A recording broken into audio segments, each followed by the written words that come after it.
Karna papan ingkang sepi lir sepat samun kinopeng dening Wanatri kathah tetuwuhan kang ageng-ageng kayata Gurda Mandira Parugunung kepuh kayu lanang ingkang sapriya tepung pan lan randra ngambi datang kawis tinggal soroti Hyang Pratangga pati peteng dedet lelimangan ana sing mastani kalamonta sepuning Gunung Gokarna papan gawat kaliwat-liwat sing mung wingin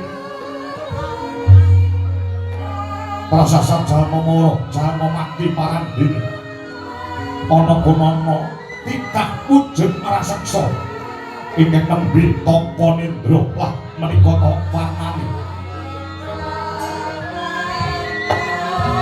kadang muda ing negara Ngangkadyan Kumbakarna sadurunge mijil saking kasatriyan panglebur bangsa ingkang nembe tapa nendra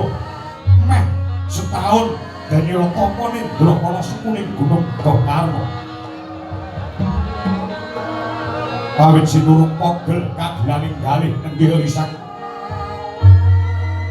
Kumbakarna kelawan ingkang Araka sang Dasamuka ya sang Angkara Murka prasedyaning nala dateng jugar Danyira tapa nendra kelawan to dereng antuk pepadang sebetang swasana ana ing sukuning Gunung Gokarna sakala pejah sepining swasana awit pramdanira sang arah Wanaraja munggah Danyira nendra ing nglayi Kumbakarna